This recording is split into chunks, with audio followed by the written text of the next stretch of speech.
Oh, turn that off. Okay. Bar all exits to the city. The queen is not to leave these walls alive. Okay, so I'll have to remember this whenever there's, well, maybe whenever there's spoken dialogue before battles, it's not going to be voice potentially. So I got to remember to turn the auto dialogue off, I think. Well, but look at the leeway, though. They give you a lot of time to read stuff. I might not even have to, actually. Okay. Our great general reduced a little more than a base trader. Okay.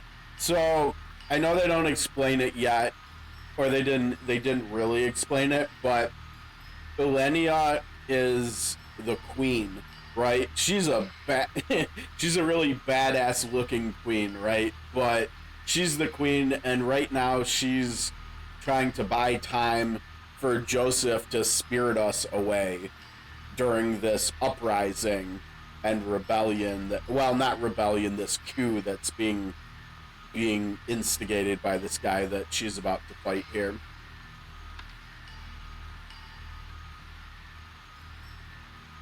You'll find my head not so easily parted from my shoulders, Valmore. I wonder if you can say the same. Come, everyone, we march this day for Her Majesty Ilenia. Okay, maybe I just need to shut up and not and not try to explain stuff when the game's gonna do it for us. The music. The first fight of the game, and this is what we get music-wise. Okay, so unit movement. We use the left stick to move around. Look at these tutorials. Okay, for one, they're really good, but for two, they're like multiple side-by-side pages, like in Octopath games, which I think a lot of you can appreciate, right? Okay, and then select Queen Ilenia's unit. Use the move command. Okay. Oops. Okay. So controls are incredibly responsive. Look at this. We can look all around the battlefield, and then with the left stick, and then with the right stick, we can zoom in and out. And we can look. I might need to like move over or get off the screen for some of this. I'm not sure. I'm not sure if I'm in the best spot. I might be too big too. I don't know. But yeah, basically this is gonna have enemy unit info right there, and then our hero units are gonna be in the bottom right. So we can see a lot of information on the screen right now. Whoops, wrong button. We can see a lot of information on the screen right now, right? So each squad, or like a COTC party of sorts, is made up, and it's called a unit instead of a party. And you can have up to 6 characters within one. And then those crystals above their HP bars are both AP active points and PP passive points. And the resource system is very similar to Triangle Strategy, if anybody remembers that. But with one big difference, okay? So each time one unit of allies or enemies attacks another of the opposition, the battle does not last until one side beats the other. The battle lasts until all units, both friendly and foe, all the AP, the left crystals, have been expended for both sides. And so often battles will conclude with neither side being defeated, and sometimes no enemies are even defeated on either side. So it will often take us multiple engagements, multiple fights to beat one enemy unit, depending on how we set things up. And so that's where the if we click on details, oh, lots and lots of information. Okay, I'm gonna hop off the screen again for a second here. So in the bottom left that I was covering is the leader effect. Every single character within a unit has a different leader effect. You can only have one leader, though, and that's denoted by the 5 stars underneath them. So Ilenia makes sense. She's the queen. She's the leader of her unit. And so that's yet another party building aspect in the strategy in this game, where you will want to pick your leader in each unit based on who's in the unit, and 2, what everybody's leader effects are within the unit. One fight you might want to use one person as the leader, another fight you might want to use someone else. And so that's the leader effect.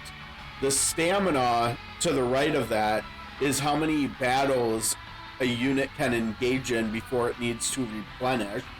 And so they can fight 6 times before they have to stop and rest. And then we get to the right side, and it's just like, whoa, that's a lot of information, right?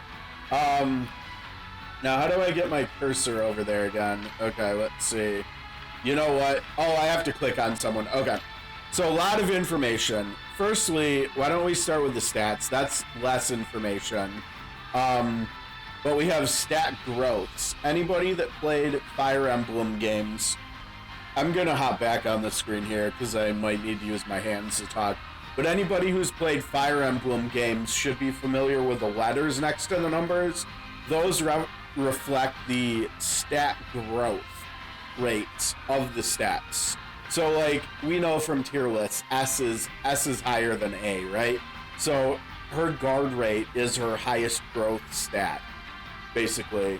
And then also above the stats, we can see the letters for AP and PP, right? But then above that, growth type, that is like stat growth. And so you can kind of customize certain characters. Named characters come with set growth types. So in theory, random characters that you recruit, like mercenaries, might actually end up being the best characters in the game. We'll have to see. It's an interesting situation to find ourselves in. But yeah, I mean, I love the UI in this game. Everything, all the information, it's so easy to understand and see. Like, oh, I didn't know we had art for them too.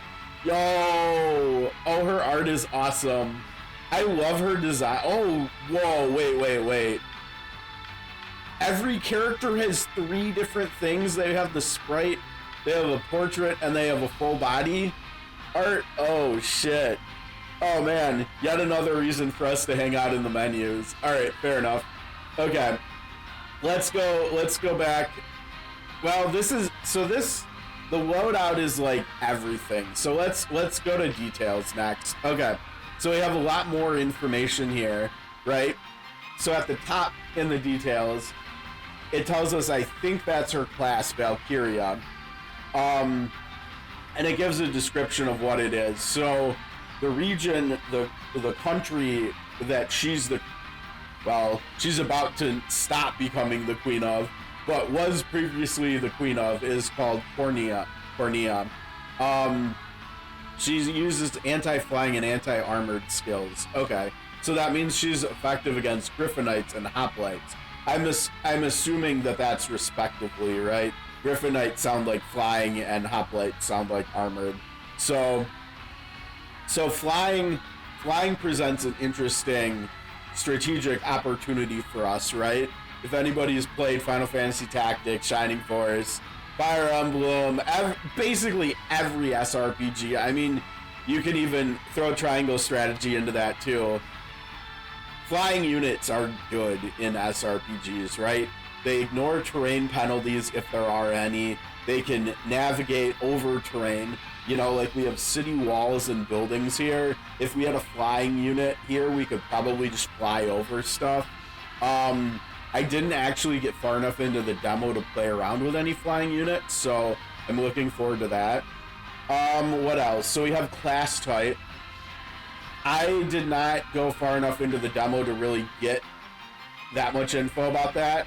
But I think basically we're going to see that also has to do with the class with the information above that and the character details, like the Griffinite, or, you know, flying and armored and stuff. So like maybe sword and shield is better against maybe.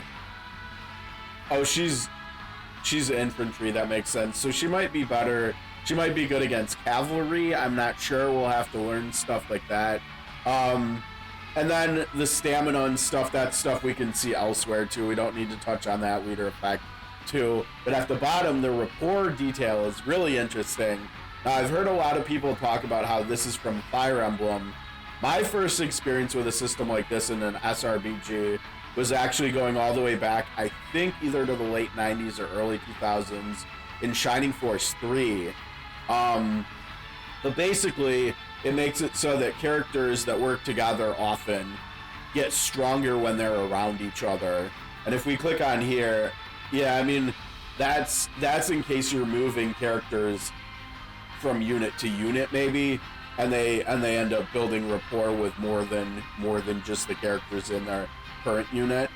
I have no idea what kind of, whether, you know, the rapport unit system in this game could have different benefits for different characters, or maybe not even characters, but maybe different classes when they work together too. You know, like maybe a cavalry and an infantry boost rapport in offensive ways, or maybe hoplites and other armored units boost defensive rapport. I don't know. We'll have to learn more about that too. That's going to be fun to play around with. And then we get to this is the meat and the potatoes of the game, honestly, in terms of combat. So we've got active skills, we've got passive skills, and we've got valor skills. We can see they unlock at different levels, right? We can also see, I'll stop moving the cursor, we can also see at the bottom of the screen below them that they have potency, COTC terms, we love it. We love our potencies, don't we? Perfect. I forgot that was the word they used, It's perfect though. Potency, hit count, hit rate, and trait. Oh, okay, so trait, unguardable, that's cool. And I do think even in the beta, I'm pretty sure I saw at least one skill someone had that did both physical and magic potency. So we're gonna see a lot of things here. And then to the right of that at the bottom, we can see tons of information being conveyed, right? Like with numbers, we can see numbers, and that's like something that like some of the Octopath games don't do that well. Diablo games don't do well, so it's really nice, and they're able to condense it into like a small space too. So that was one of the many things that left a good first impression on me during the beta. But we can see they have different things, right? So True Strike, I think if I remember right, True Strike means your hit rate is 100%. Now, I also learned on Discord that doesn't necessarily mean you're gonna hit something, because, you know, there's hit rate and evasion, and so they have, you know, you have to pass that check. And so if you have a 100% hit rate, what if who you're attacking has like a 75% evade rate? I don't think you're gonna always hit. You're gonna need to have higher than 100% hit rate to hit something like that. Always, I think, maybe. Or maybe that's what True Strike does and makes it so you can't miss, even when your calculation isn't that great. Ignores defense. That's another great stat. And then potency up versus flying targets. So we can already see some of these conditionals on the skills are very, very specific, right? This is a level 1 skill we're talking about, so it's only going to get more complex from there. Which honestly is going to be great about this. I hope, are we still here? Oh no. My stream is, Can you guys still hear me? I hope you can still hear me. My stream is down on my laptop right now. Okay, cool. I'll keep going then. Hopefully, gosh, I don't know what's been going on lately. It seems like the internet has been pretty shoddy here lately, with having to reset the router so much, but hopefully we're all right. Okay.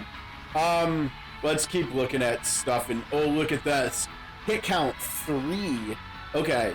Now, I didn't see anything in the demo that indicated a need for hit count, but maybe there's like certain ways of stacking like sidestep or something in here where this is going to come into play. I kind of hope so. But also, look at that bottom line on this skill. Grants the user +1 PP if the attack hits. And so skills like this are going to be really, really important and really good, because this skill it does more, and it does more damage than the other two. It costs one more SP or AP than the other skills, but it can give back a PP if it hits, which is pretty cool too. So there's gonna be a lot that goes into the AP and PP management of our characters, and the more we can passively regenerate both, the better chance we're gonna have of like one-shotting enemy units, I think. But that brings me to the passive skills. So many different things can come from these as well. They're that's not a good word to use. But grammatically it's correct. They're very varied. It sounds janky, but whatever. They're very varied. Like if we look at this is attack. These are support, and the support ones give different things. This gives guard and defense to all allies, and this one makes it so that she can get stronger the lower her HP is. So very, very varied. But that's not all. The skills are very, very specific. A lot of them are very niche. They're very, yeah. But then we come to the loadout, and this is why the skill system is so cool, because we literally have Final Fantasy XII's Gambit system in here, where we can add tactics. Well, we can't do it during this because this is the tutorial, but we can prioritize skill use. We can prioritize conditions for skill use. So you could potentially have, if you have like one passive, you could have up to 7 different conditionals for how to use one active skill, like for targeting enemies that are weak to whoever you're programming. So every single character we're gonna get in the game, we're gonna be able to program differently. Again, because we're in the tutorial, we can't see it, but the quality of life in this game is phenomenal. For every single class in the game, you can save up to 5 loadouts that you can swap around, I think even during combat, on the fly, amongst your characters and your units. So there's gonna be a lot of menuing in this game, but we're used to that with COTC, right? Okay, that was a lot, but the combat is what this game's about, really. I mean, the story, I'm hopeful the story's pretty solid too. I've heard a lot, and I tried to stay away from the spoilers, but the story is not anything groundbreaking or anything like that. So I think the real juice here is in the combat. So that brings me to my final point that I forgot to mention. Look at what these items give. They give base PP +1 from a shield, guarding initiative. So initiative is speed, basically. And I'm pretty sure it's fixed, so like there's no randomness to it. Like, you know, sometimes we saw like in Octopath 2, right? Like where the fastest character on our team could go first on turn 1 and then maybe third on turn 2. Like, what is that? That doesn't make sense. So I think in this game it's fixed. So whoever goes first in the first round of attacks will go first in the second round as well, etc., etc. But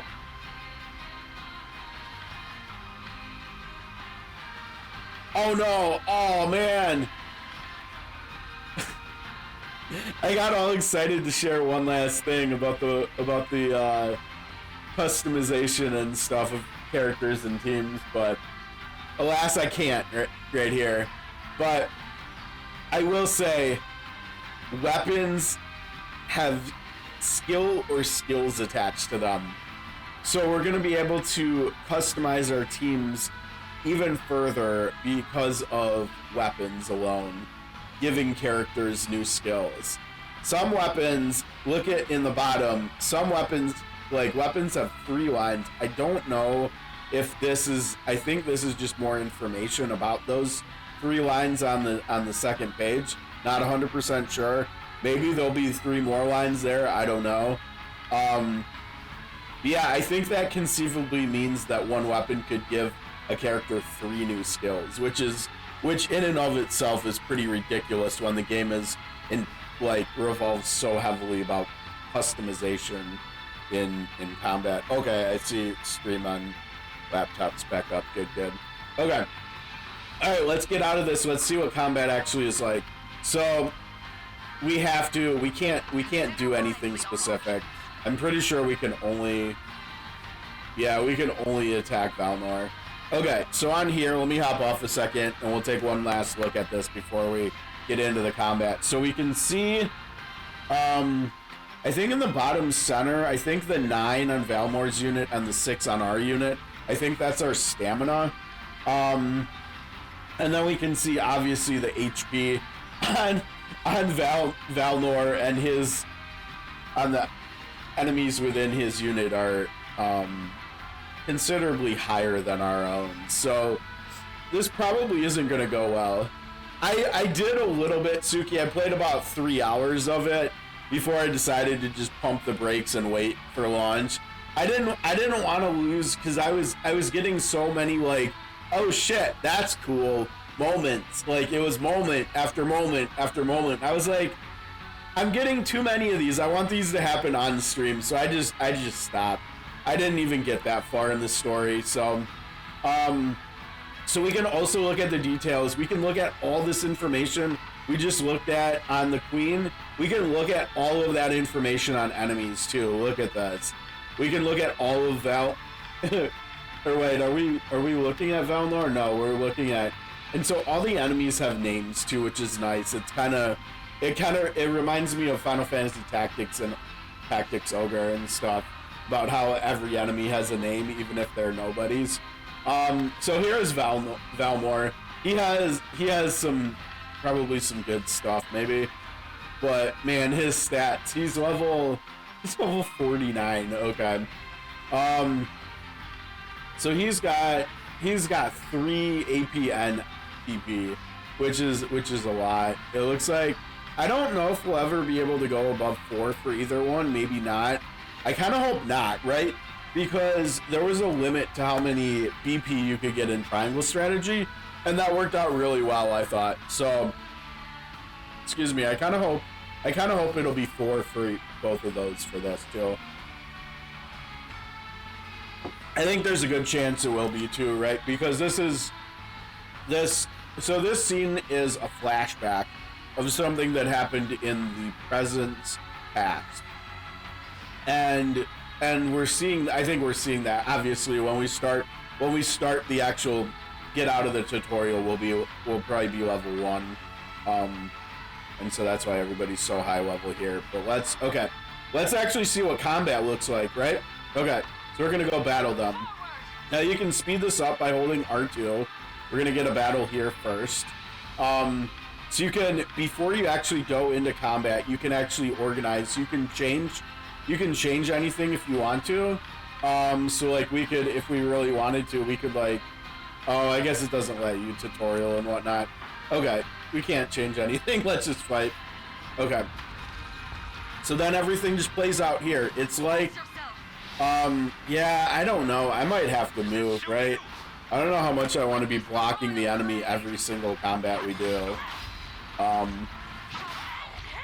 Yeah, needless to say, she's pretty strong. Queen does not mess around. So, we're seeing a lot of things happen, a lot of buffs going off, a lot of passives going off. The passives, like the active skills, we didn't really look at the passives that much, but they're all like heavily conditional, you know, effects. They're not just like start the fight and then buff your team. You know, like some of the COTC ones. Oh, we're going expert, 100%, 100%. Yeah, we're going expert.